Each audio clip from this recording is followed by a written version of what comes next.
Just imagine a world where only 21 million units of something truly valuable exist, and once they're gone forever. Are you trying to get your head around Bitcoin? Looking for a simple crypto explanation that actually makes sense? Well, you've come to the right place. In the next 5 minutes, we're going to break down exactly what Bitcoin is, how it works, and why it's such a revolutionary idea. This is your beginner's guide to understanding cryptocurrency, so let's jump right in. So, let's start with a really big question. Just think about the money you use every day, the cash in your wallet, or the numbers in your bank account.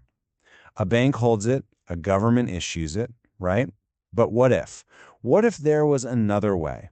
What if your money was truly yours and only yours, completely outside of that entire system? And that question gets us to the absolute core difference here.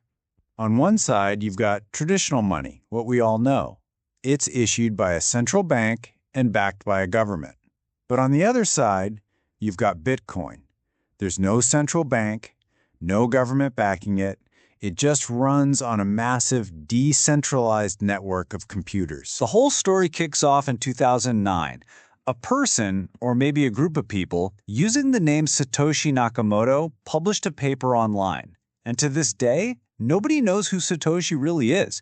That mystery is a huge part of the legend, because they launched this technology that could exist completely on its own without its own creator. Okay, so this leads us to the most logical and most important question of them all.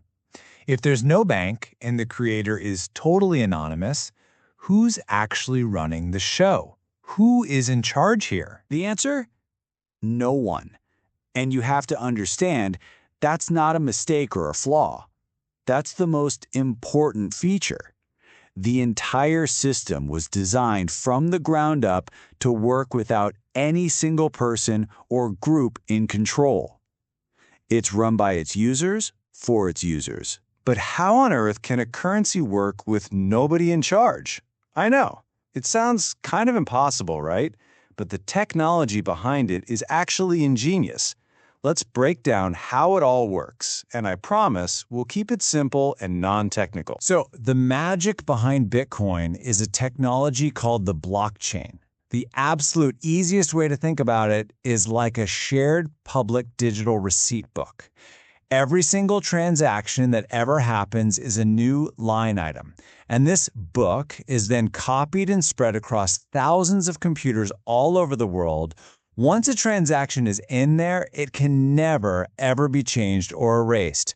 That's what makes the record so permanent and trustworthy. So here's a quick look at how a transaction gets verified. When you send some Bitcoin, that request gets bundled up with a bunch of others into a block.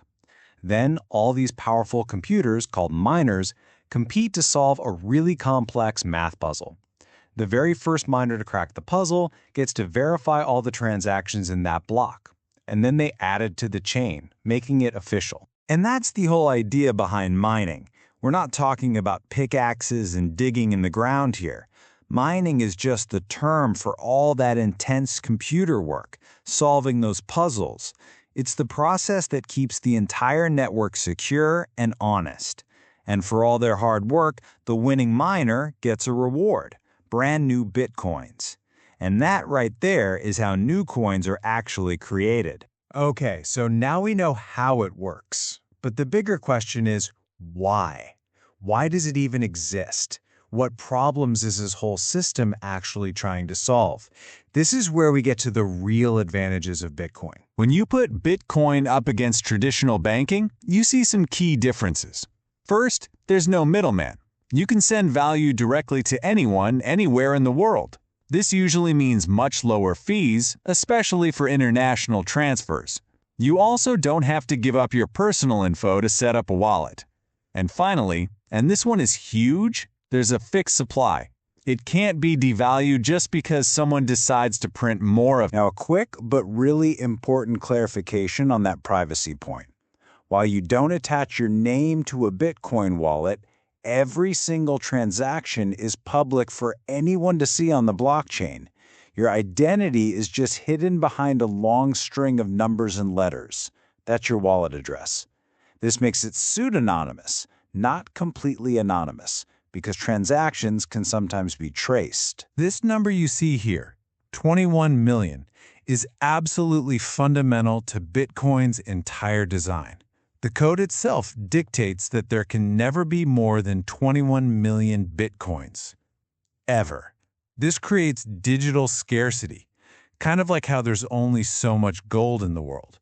It's a direct answer to the problem of inflation. So when you put all these pieces together, the decentralized network, the fixed supply, the ability to send money directly to anyone, you start to realize that Bitcoin is way more than just a new way to pay for stuff. It represents a much deeper philosophical shift. This quote really just hits the nail on the head.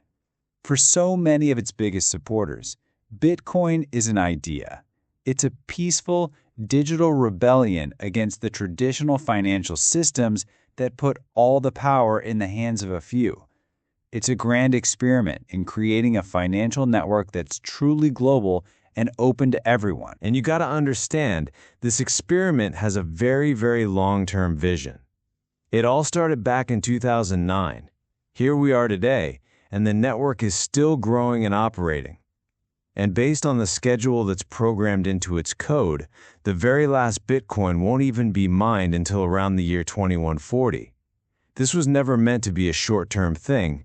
It was designed to last for generations. And this brings us to the final and maybe most important question.